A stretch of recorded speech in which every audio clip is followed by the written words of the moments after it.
Signifie la gloire de Dieu. C'est papa comme yo, poto yambayo. Ngai kombo papa William. Papa William. Ok. Navali na William. Papa William navali na William. Tozane se mwana yamba papa. Tozane maboko. Bienvenue na kati na biso. Ezali ndako ya Nzambe. Nzambe ayambio. Merci. Maman? Maman Marceline. Naza Nesengo. Pona dimanche lelo. Nzamba longi singa, besinga victoire na pamboli. Amen. Oza Nesengo ya maman to bete Yesu na boko. Oza est bienvenue parmi nous. Eza makacha bana Nzambe mopaya zala te to yambi bino Nesengo Nzambe apambola bino. Amen. Bovandi. Merci. Benda papa artiste sera zana ma communiquer pe abobondela pour la première partie na biso et puis arotika motei na maboko na Nzambe na suka na mwa. Alléluia. Amen. Que Dieu vous bénisse. Amen. Amen. Notre premier communiqué, c'est l'intercession chaque mercredi de 18h à 19h. Nous sommes là pour l'intercession. Vous verrez que pendant le culte, on n'a pas le temps de prier pour vous, d'aller en profondeur, de connaître votre histoire. Mais si vous venez à l'intercession, on prend tout le temps de vous écouter, de prier Dieu, de chercher sa volonté pour votre cas, pour votre problème. Le deuxième communiqué, nous avons été un peu bouleversés ce matin. C'est parce qu'on a de bonnes nouvelles. Nous avons notre soeur, notre fille, Rebecca, Papa Carnot. Souvent, il se met ici avec ses petits-enfants. Sa femme avait accouché vendredi d'une fille ou d'une fillette. On l'appelle Jessie. Et si nous devons aller un peu loin, nous avons aussi notre fille Vanessa. Elle aussi, elle avait accouché d'une fillette. Et ce matin, on a été un peu en mouvement à gauche, à droite, parce que Carnot est bloqué à l'hôpital. Alors, le papa et maman ne pouvaient pas venir. Il fallait aller à gauche, à droite. Mais nous sommes dans la joie pour ces naissances pour lesquelles nous étions en train de prier nuit et jour. Que Dieu soit loué. Amen. Maintenant, nous voulons abaisser nos têtes dans la prière. Nous allons nous préparer à écouter Dieu. Dites à Dieu, parle-moi. Qu'il ne parle pas à l'autre, mais qu'il vous parle particulièrement. Sinon, vous risqueriez de passer votre temps inutilement ici. Alors demandez à Dieu, parle-moi. Prions au nom de Jésus.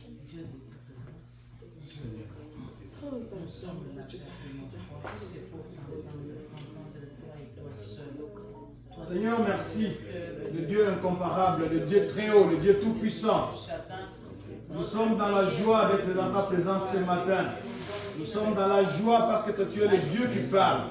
Nous sommes dans la joie parce que tu nous as donné une bouche et deux oreilles.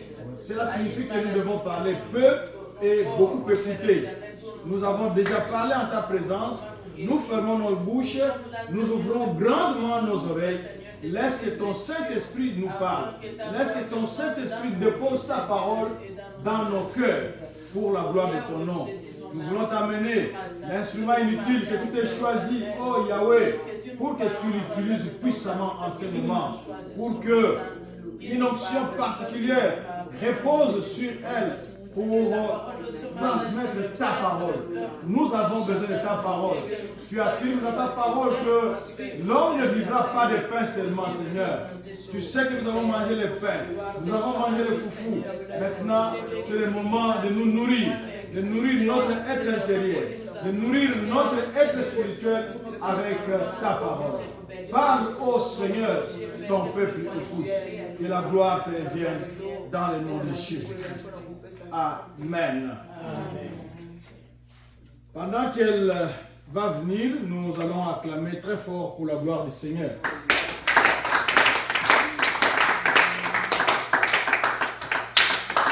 L'oratrice de ce matin, c'est Maman Solange. C'est elle, notre épouse, notre compagne de vie. C'est elle qui va nous nourrir aujourd'hui de la part du Seigneur. Est-ce que vous êtes dans la joie de l'accueillir?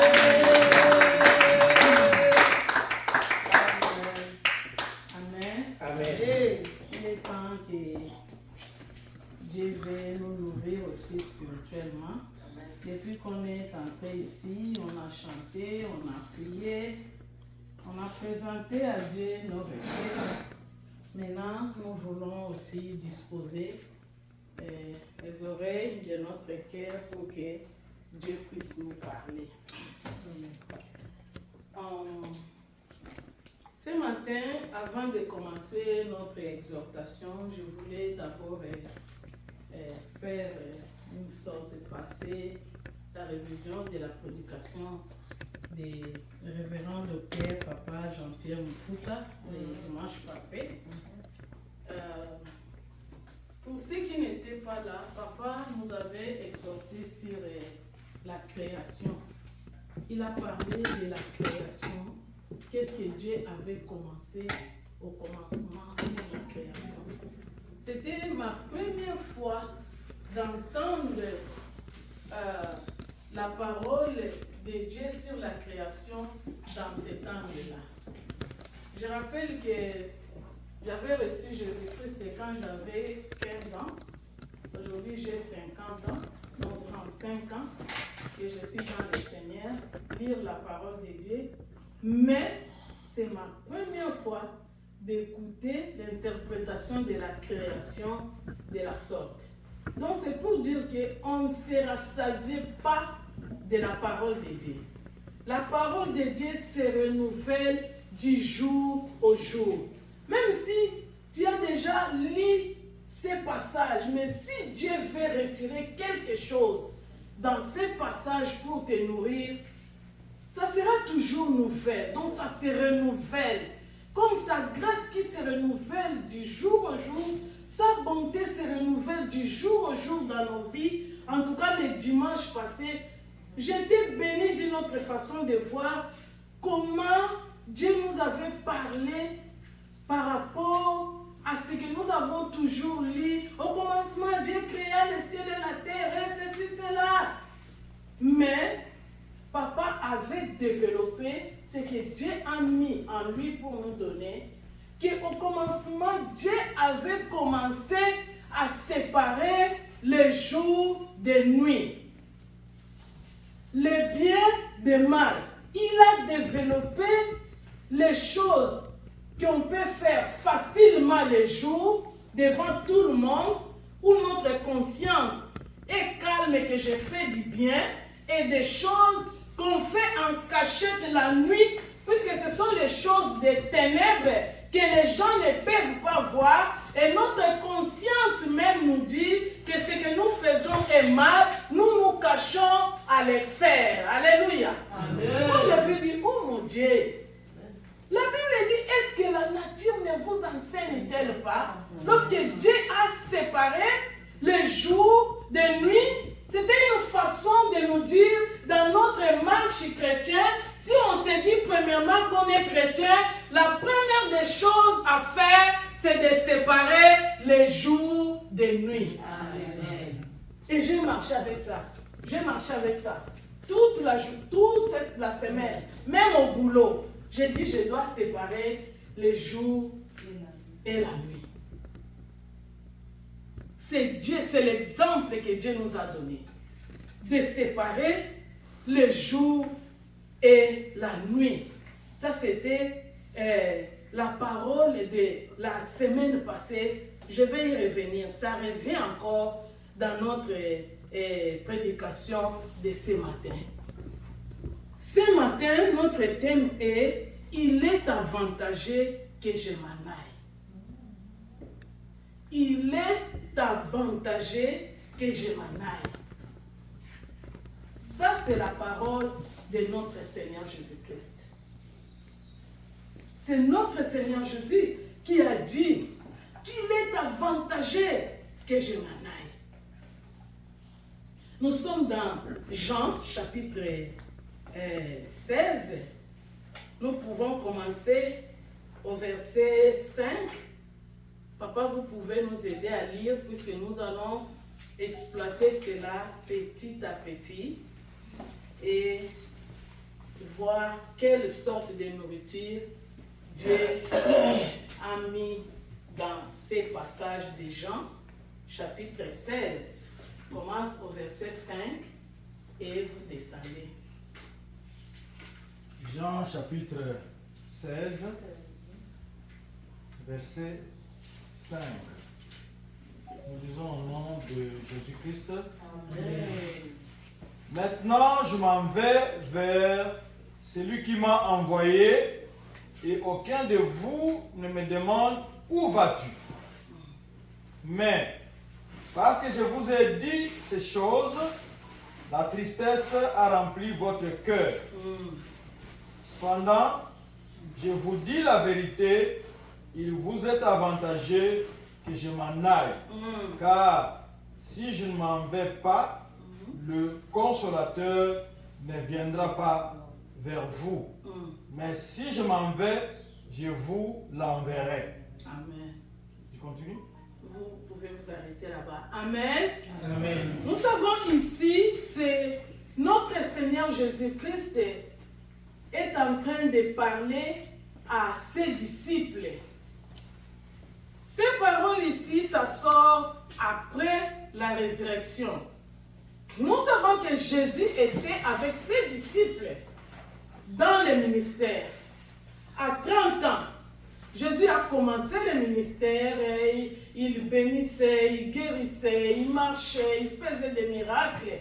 Mais dans le plan de Dieu, c'était prévu que notre Seigneur Jésus-Christ puisse passer par la mort. Jésus est passé par la mort et après la mort, il y a eu la résurrection. Et Jésus a été ressuscité. Mais la situation où nous sommes ici, c'était la situation où Jésus était le leader d'un groupe. Il avait ses disciples qui comptaient à lui. Jésus était le maître. Jésus était un leader. Il marchait et l'espoir de tous ses disciples était en lui. La mort est venue, nous tous nous savons, les disciples étaient dispersés, d'autres se cachaient, Pierre reniait Jésus. Ils étaient vraiment désorientés, désemparés, quoi faire, où aller, ils se cachaient. Ce n'était pas possible. Les maîtres qui faisaient des miracles, les maîtres qui ressuscitaient, les maîtres qui nous disaient qu'il était convoyé même, on l'a tué, il est mort. Ils étaient vraiment, en tout cas, impossibles de croire. Mais Dieu a fait que Jésus soit ressuscité et Jésus est venu apparaître chez les siens. Imaginez quelle joie, quel espoir encore, quelle force, hein? De voir que nous étions dispersés. Regardez maintenant, notre maître est là, il est vivant, il est ressuscité, il est parmi nous. Ils étaient en sécurité, ils se sentaient maintenant forts, ils se sentaient dans la joie. Pourquoi? Puisque leur maître était ressuscité. Maintenant, ils se disaient, maintenant on peut se regrouper encore, maintenant on va continuer le ministère, maintenant il est là, ils ont vu, ils ont fermé la bouche, il est victorieux, il est vivant. Ils se sont sentis en sécurité, puisque Jésus était encore là parmi eux. Mais quelques temps après, Jésus vient leur dire que je dois partir. Oh my God! Je dois partir. Maître, tu vas où encore? Regardez, nous sommes restaurés, nous sommes dans la joie, tu es ressuscité, tout va bien maintenant, on va prêcher avec force, ils ont vu de leurs propres yeux, on va venir te toucher, regardez, l'homme de Galilée, celui que vous avez tué, il est vivant, il est là, on va faire le ministère maintenant. Mais, Jésus dit non, il est avantagé que je m'en aille. Oh, quel trouble dans leur tête. Mais il est comment? Au lieu de rester avec nous, il est notre bénédiction, il est notre puissance, il est notre force, il est notre espoir, il est notre témoignage, il est vivant. Qu'est-ce qu'il nous fait encore? Il veut encore aller où? Les disciples avaient peur de perdre encore le Seigneur. Ils voyaient ce qu'on a récupéré, ce qu'on a touché. On va les perdre, ils vont partir encore. Ces gens ici, ils vont nous arrêter encore. Ils vont se moquer de nous. Ils avaient peur de lâcher Jésus. C'est pourquoi Jésus dit qu'il est avantagé que je m'en aille. Bien-aimés, dans notre vie, il y a des moments de la vie, il y a des situations de la vie où nous arrivons à un moment où le Seigneur te sépare de quelque chose que tu trouves que c'est précieux. Physiquement comme ça, tu ne vas pas comprendre. Tu vas pleurer. J'ai perdu le boulot. J'ai perdu ceci, cela. Mais derrière ça, il y a un plan de Dieu. C'est comme les apôtres. C'est comme les apôtres, ils ne comprenaient pas. Comment je vais perdre ça? Quelque chose de précieux. Comment je vais me séparer de ça? C'est ce qui me fait nourrir. Comment je peux faire ceci, cela? Mais Jésus dit qu'il est avantagé que je m'en aille. Vous savez, moi, Souvent dans la vie, des petites choses m'enseignent. La nature m'enseigne. Je donne l'exemple d'un enfant. Un enfant qui est conçu dans le ventre de sa maman. Il n'a jamais connu la lumière, l'extérieur, le chaud, le froid. Il est en sécurité dans l'eau là-bas pendant 9 mois. L'enfant est calme là-bas. Il est calme. Il se suffit là où il est. 9 mois après, Dieu dit, finis cette vie. Tu dois sortir. Il y a des mamans ici. Quand la maman délivre l'enfant à une nouvelle vie, l'enfant qui n'expérimente pas la vie extérieure, qui pense qu'il doit toujours manger attaché à sa maman avec le cordon ombilical, qu'est-ce que l'enfant fait? L'enfant pleure. Je pars où? Où encore? Et la lumière, il fait chaud. L'enfant veut rester là-bas, au ventre. Il veut rester dans l'eau là-bas. On le nourrit. Mais Dieu dit stop. Il y a une seconde vie pour toi. Mais quelques jours après, lorsque l'enfant ouvre les yeux, il commence à regarder son père, il commence à regarder sa mère, il commence à regarder sa famille. L'enfant commence à aimer la vie ici sur terre. Il est content, il voit qu'il est couvert par ses parents, l'amour paternel, maternel, familial. Et qu'est-ce que l'enfant fait? Il va aimer la vie présente. Il oublie la vie là qu'il avait aimée dans le ventre de la maman. Il dit maintenant, oh, la vie est meilleure, il y a ceci, cela, je dois travailler, manger, aller à l'école. Et l'enfant devient un homme qui veut tenir cette vie, qui veut s'accaparer de la vie, qui veut toujours rester éternellement dans cette vie. Il oublie même qu'après cette vie, il y a une autre vie.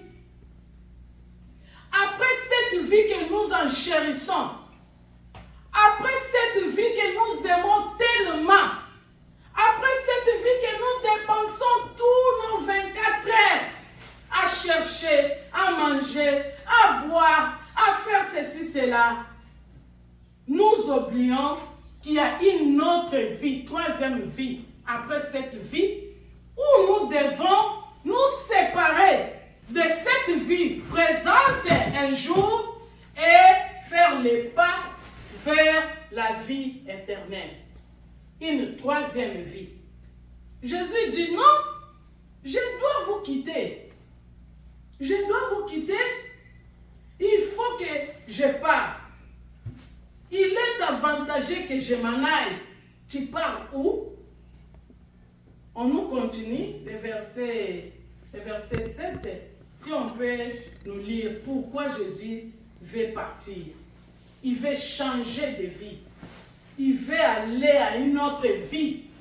Qu'est-ce qui va arriver lorsque Jésus part dans une autre vie?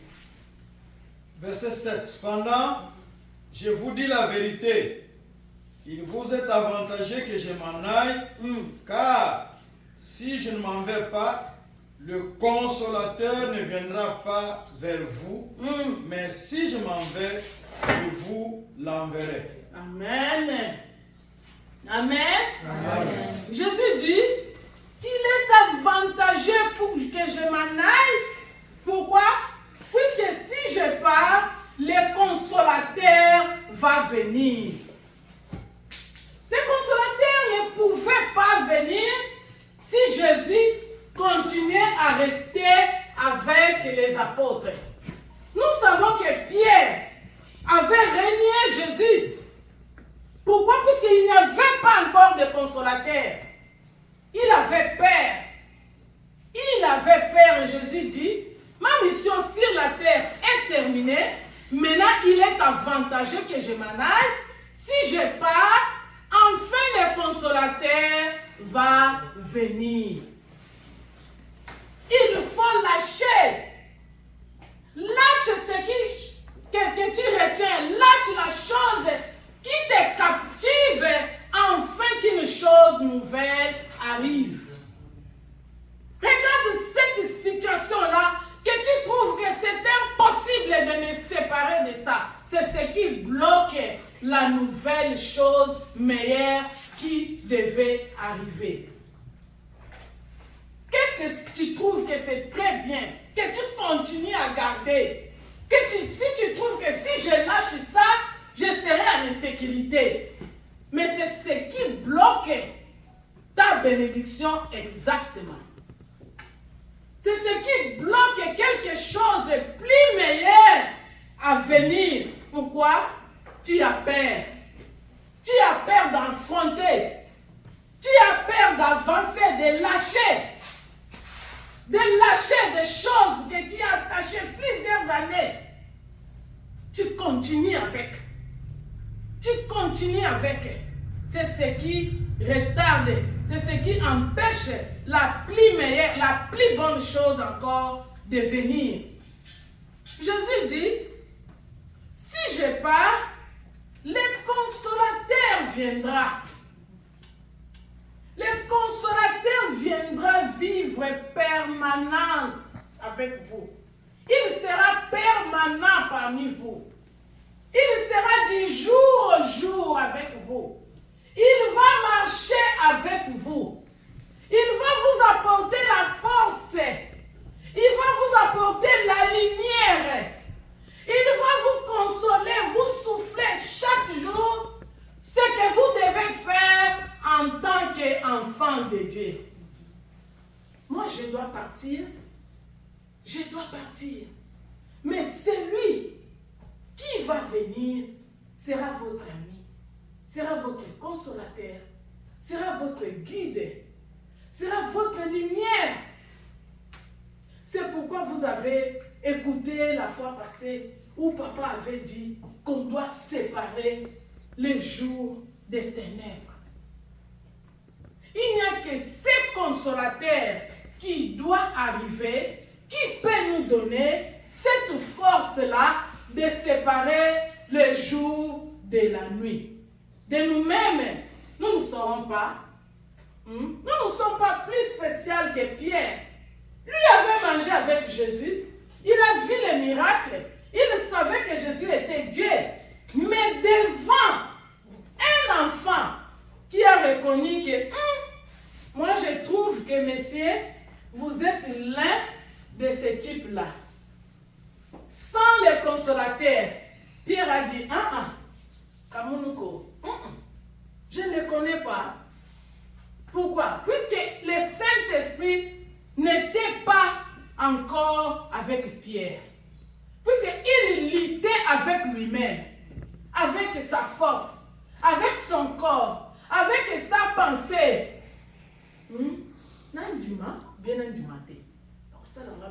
Il luttait lui-même. Nous allons encore à Galates, chapitre 5, versets 16 à 17.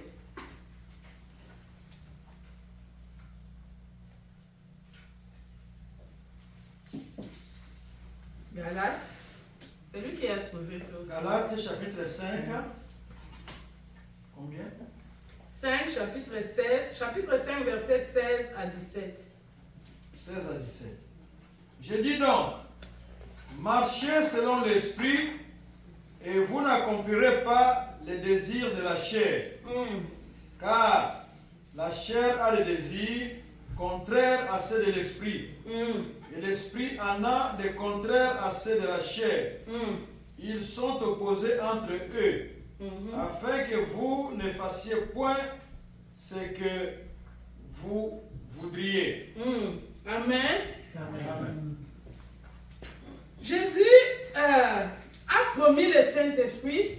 Quelques semaines passées, on avait fêté la fête des Pentecôtes, la fête où l'Esprit Saint était descendu dans l'église, où l'Esprit Saint avait habité les apôtres.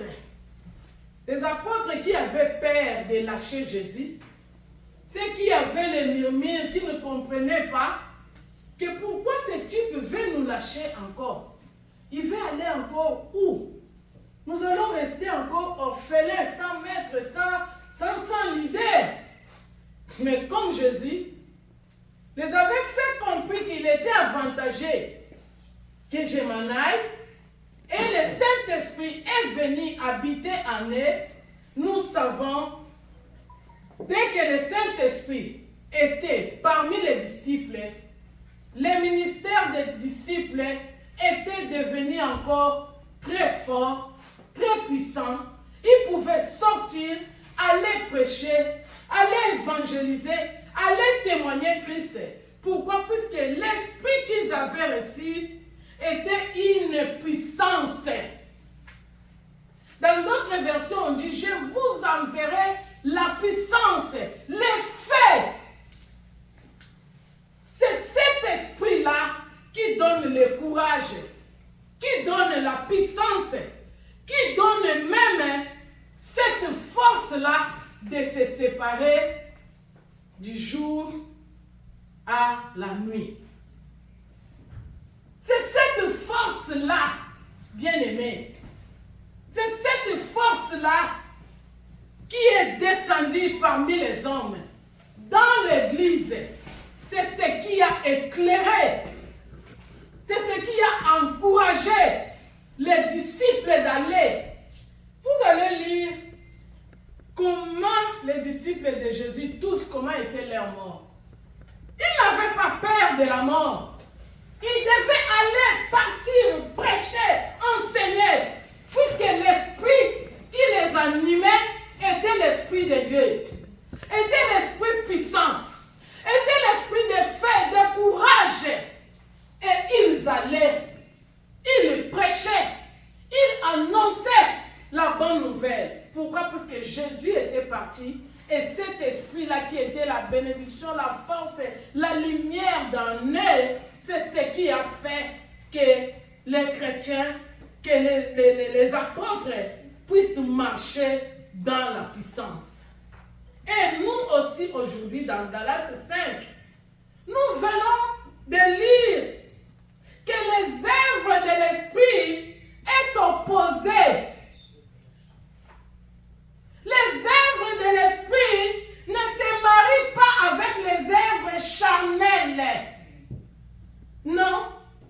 Comme papa avait dit, la lumière, les noirs, les ténèbres, la lumière à gauche, à droite et les ténèbres à gauche, disons cela. Ça ne marche pas ensemble, ça ne collabore pas. Lorsqu'il y a les ténèbres, lorsque la lumière arrive, les ténèbres disparaissent directement. Ça ne peut pas marcher ensemble. Ça ne peut pas marcher ensemble, ça doit être séparé. Les jours et les ténèbres, ça ne marche pas ensemble. Ça ne marche pas. Et ce qui nous donne cette force-là de séparer les jours du ténèbre, c'est seulement l'Esprit de Dieu. C'est seulement l'Esprit Saint de Dieu. C'est cet esprit qui nous donne cette force-là. Le corps que vous voyez ici marche à l'opposé avec l'esprit.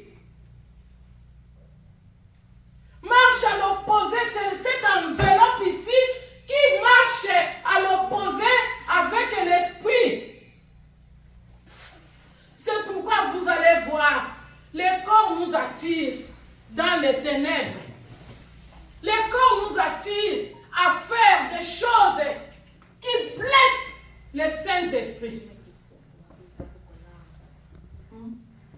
Ce corps nous tire vers le bas, vers les ténèbres, des pensées là, sataniques, démoniaques, des actes là, charnels. À ce moment-là, l'Esprit Saint est attristé. Mais si on est dans la lumière,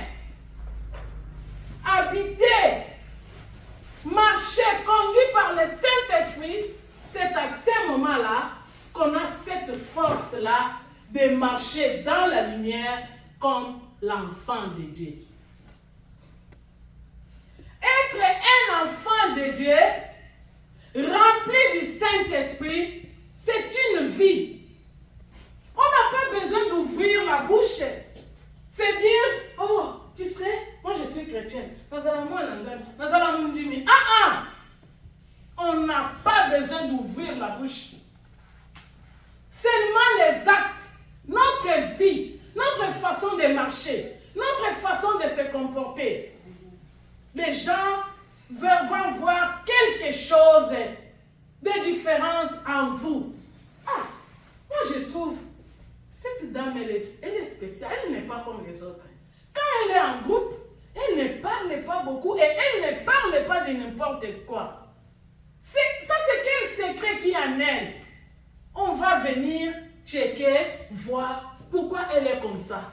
Et à ce moment-là, oh, elle est différente. Elle a l'Esprit de Dieu en elle. C'est une chrétienne. C'est comme ça se faisait dans l'ancien temps. On disait, les chrétiens ne se disaient pas, comme vous me voyez ici, moi je suis chrétienne. Non. On disait, ces gens ici, ils ressemblent, leurs actes, leurs façons ressemblent à Jésus, à Christ. Oh, ils sont comme des Christ. Donc, ils sont des chrétiens par ce qu'ils faisaient.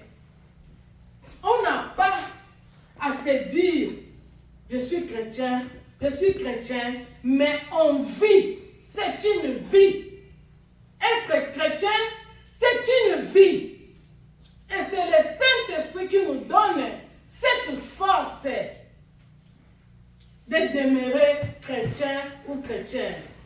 Il n'y a que l'Esprit Saint de Dieu qui donne la force de se séparer des choses des ténèbres. Des choses tellement qu'on a aimées depuis longtemps qu'on ne parvient pas. C'est pourquoi on dit que la Bible dit le corps, la chair est faible, mais l'esprit est bien disposé. Pourquoi? Puisque les œuvres de la chair ne se marient pas avec les œuvres de l'esprit. Il n'y a que cet esprit où Jésus avait vu que je ne peux pas laisser ces gens ici comme ça. Je ne peux pas. Ils doivent être remplis de la puissance. Ils doivent être remplis de l'esprit. Et c'est l'esprit de Dieu, c'est ce qui conduit, c'est ce qui nous donne la force. Même de prier. C'est l'Esprit Saint de Dieu qui nous réveille. Qui sonne comme l'alarme. Ça, c'est le moment de prier. Lève-toi, va, prie. L'Esprit Saint qui connecte au Père, qui arrange les mots là qu'on donne à Dieu pour nous donner ce que nous avons exactement. L'Esprit Saint de Dieu.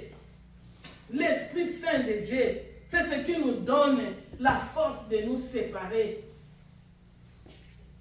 des choses des ténèbres comme les révérends pasteurs nous avaient enseigné la fois passée. C'est cette force seulement qui peut nous aider à dire stop, stop. Donc quand on les appelle les Moulevi, les cuiteurs, ils boivent un verre, oh là j'ai fini en tout cas, c'est fini avec la boisson. Quelques jours dans le groupe, je prends seulement un verre. Les corps attirent encore un verre, deux verres. Après, ils rentrent à la maison. Tout le salaire est resté là-bas. C'est à la maison qu'il va se dire, oh mon Dieu, j'ai brûlé tous les salaires. Le mois prochain, en tout cas, le mois prochain, je vais faire un effort. Ça, c'est le corps. Il se bat seulement avec le corps. Mais lorsque l'Esprit de Dieu anime, lorsqu'on est conduit par le Saint-Esprit, le Saint-Esprit nous donne la force de dire, niet, c'est fini avec toi. C'est fini avec l'impudicité. C'est fini avec la sorcellerie. C'est fini avec la paresse. C'est fini avec des moqueries.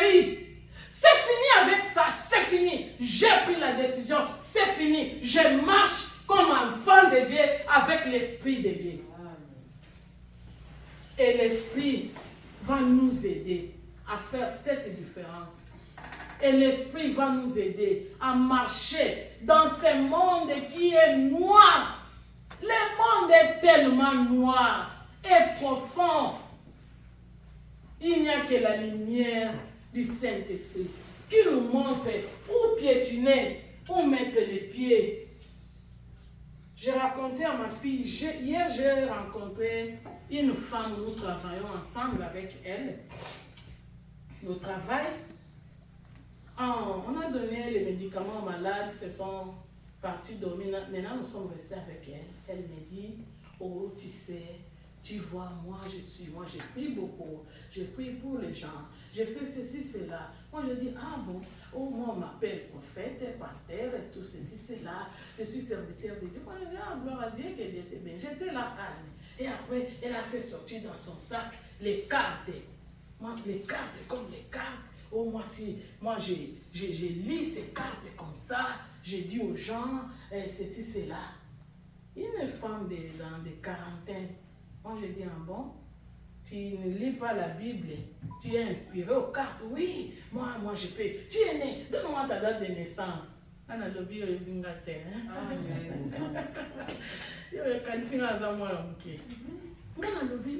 Non, ça ne colle pas. Ça ne colle pas. Mais elle était là.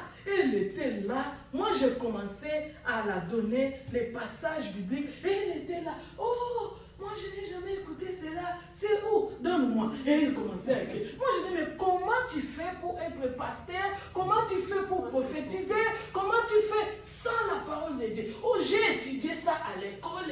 Je suis allée à l'université. C'est là où j'ai fait. Moi, je dis, ah bon.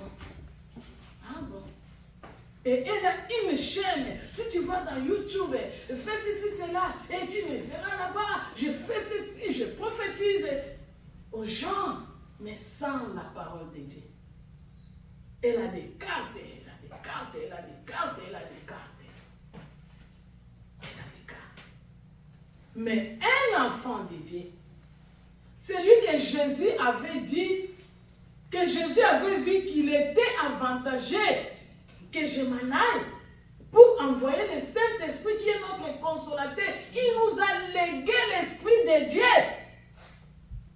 C'est l'Esprit de Dieu qui fait la différence en nous. Alléluia. Amen. On était parti à la maternité voir notre fille Rebecca. Elle a une très jolie fille. Et lorsque j'ai porté le bébé, moi je me disais, le bébé ici ressemble un peu à Papa Jean-Pierre. Regarde la partie ici. Ça, c'est Papa Jean-Pierre qui se marque ici. Hein? Ah oui. Ça, c'est Papa Jean-Pierre. Physiologiquement. Pourquoi? C'est son ADN qui continue. C'est sa marque qui continue. De génération en génération. Il y a ses traces. Il y a ces traces en regardant seulement comme ça, même dans les yeux. Oh, moi, non, papa n'a aimé ça, pourquoi? Elle est là-dedans. Enfant de Dieu, nous devons marquer les signes de l'esprit. Nous ne devons pas être comme tout le monde. Vous savez, ici en Amérique, si vous allez chercher le travail, chacun a, comment on appelle ça? Le fingerprint.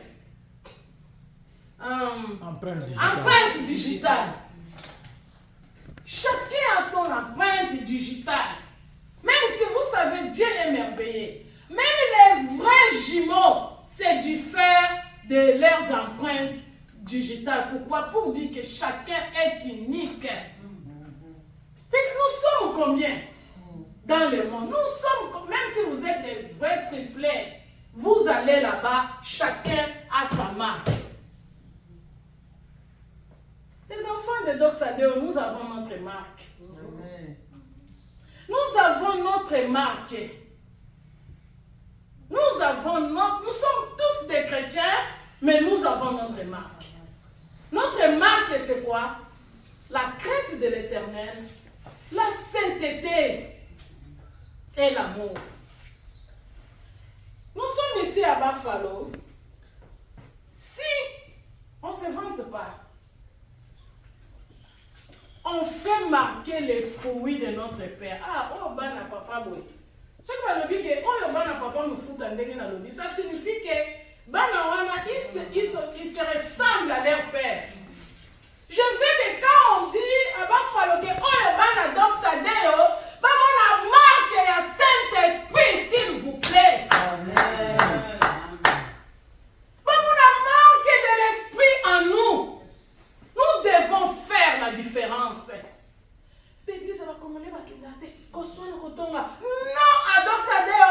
Non, non, non et non. Amen. Tous à la mi-balai, tous à la mi-sac, nous devons faire la différence. Nous devons donner ce goût-là encore. Les sels qui donnent le goût. Et si on n'ouvre pas la bouche, on recadre. Au moins, il dit, écoute, va la voir, va les voir. Au moins, en tout cas, c'est pas la au salami boy. Bon, si nous savons nous balai. Amen. Pour que nous le battons, que tu vois, au moins, il dit, on a couteau, à sala kinga boye. Na quelque part, l'église, mon côté, na quelque qu'on a besoin de ça. Aux autres, moi, oyo. Mwana oyo akoma lolendo akoma boye banda sala bo ngana zela kitena na luka mama mwana wana obena kendo tonga mwana wana na kende mon père à l'église wana je suis allée chez la fille à côté ma fille écoute je suis ta maman peut-être besoin mon mabé mais ce n'est pas comme ça écoute il faut vivre comme ça j'ai écouté moi aussi j'ai remarqué na une église na bino na zampa tu m'as pas dit bonjour je suis ta mère change pas comme ça. Merci maman. Merci maman.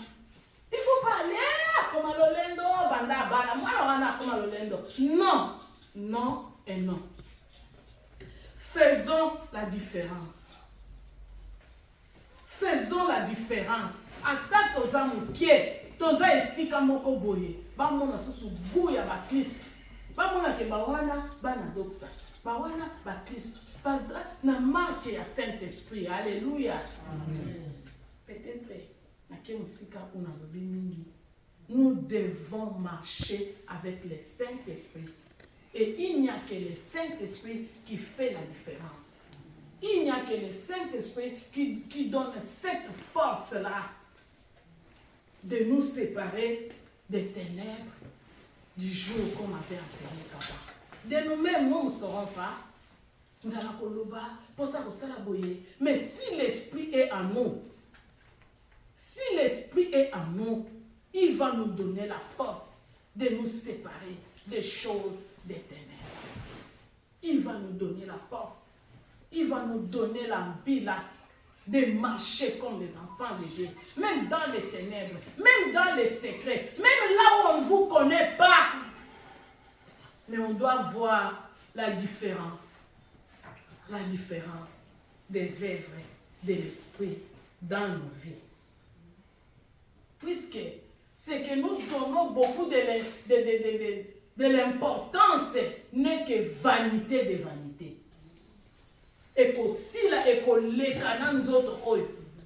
J'ai un enfant, l'un de mes enfants, quand il grandissait, il me disait, maman, on s'habille pourquoi? Moi je dis, tu connais, on s'habille pourquoi? Il me dit, pour cacher la nudité, moi je dis, mais pourquoi s'enorgueillir? Il était encore dans teenager, dizaine. C'était le raisonnement d'un enfant. Pourquoi s'enorgueillir?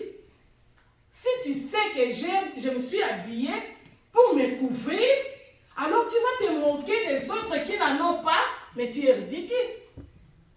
Le jour où tu vas partir, est-ce qu'il y aura un cercueil de vêtements, chaussures, et de maisons, et de conteneurs de la nourriture? Non. Mais les œuvres de l'esprit, ça sera devant là-bas. Dans le livre de vie. Dans le livre de vie. C'est ce qu'on va lire. Oh, regarde. Il prenait soin des orphelins. Regardez, oh cet homme, oh cette femme, c'était une bonne. Les œuvres seront là. Alors choisissons. Mettons l'équilibre. l'équilibre. Regarde, du côté charnel, regarde notre balance. Mettons l'équilibre. Le temps est mauvais. Les signes du temps sont là. Mettons l'équilibre. Tout ce que nous voyons, ça va passer. Tout ce qu'on se poumonne, ça va passer. Il n'est pas dire qu'on ne travaille pas, on ne vit pas bien. On vit bien, c'est le don que Dieu nous a donné. Mais mettons l'équilibre. L'importance, ce sont des choses spirituelles. C'est ce qui va nous suivre jusqu'à l'éternité. Milele na milele. Amen. Amen. Oh Lord, help me. C'est comme ça. Les choses de l'esprit. Séparer les biens des mal. Les jours des ténèbres. Il n'y a que l'Esprit de Dieu qui peut nous aider à faire ça. Nous-mêmes, nous ne serons pas. Nous sommes faibles. Nous ne sommes pas capables. C'est pourquoi Jésus avait dit qu'il était avantageux que je m'en aille. Que je m'en aille. Il savait. Il a prédit que bateau yo bango comme ça esprit saint ce qui n'a accueilli. Il n'y aura pas de chrétiens. Il n'y aura pas la vie. Le diable va tout me confisquer. Il est avantageux que je m'en aille. Et maintenant nous avons l'Esprit Saint en nous. Nous avons l'Esprit Saint. Activons l'Esprit Saint dans nos vies chrétiennes. Activez l'Esprit Saint. Activez l'Esprit Saint dans la vie chrétienne. Vous savez, lorsqu'on pêche, l'Esprit Saint est attristé. Il est là, comme il est désactivé. Activons l'Esprit Saint. Vous allez voir. L'Esprit Saint va te réveiller la nuit. Va prier, ça ne va pas chez toi. Regarde, il y a ceci, cela. Il va te révéler des choses. Tu vas avoir des songes. Tu vas avoir des messages de Dieu. C'est ce qui va t'aider à marcher dans la droiture et vainqueur. Alléluia. Active le Saint-Esprit. Il donne l'envie de la prière. Il donne l'envie de lire la parole de Dieu. C'est ce que le diable nous ravit. Il ne veut pas que nous puissions lire la parole de Dieu. Comme je vous ai dit, il y a des prophètes sans parole de Dieu. Il y a des pasteurs sans Bible, sans parole de Dieu, je me demande. Mais il est pasteur, il est prophète, il est là. Et regarde la foule des gens, comme dit la Bible. La voie qui mène à la perdition est grandement. Nous sommes là. Oh Lord. Puisque nous voulons voir, nous voulons écouter, mais dans le soubassement, c'est les ténèbres. Amen. Les œuvres de les ténèbres. Comme avait dit papa l'exemple. Quelqu'un va là dans l'Emmanuel là-bas, c'est caché là-bas. Moi je suis prophète. Moi je fais des miracles. Moi je fais cela, cela. La Bible ne nous dit pas que la voie qui va amener à la vie éternelle est comme ça, comme quoi ça, les trous de l'aiguille. C'est difficile même d'entrer. C'est difficile d'entrer là-bas. C'est pas facile. C'est difficile. Il n'y a que l'Esprit Saint qui va nous aider, qui va nous éclairer. Regarde, c'est petit, mais va par là. Piétine ici, va comme ça, rentre comme ça, jusqu'à la destination. Amen. Amen. Et Dieu bénisse sa parole. Amen.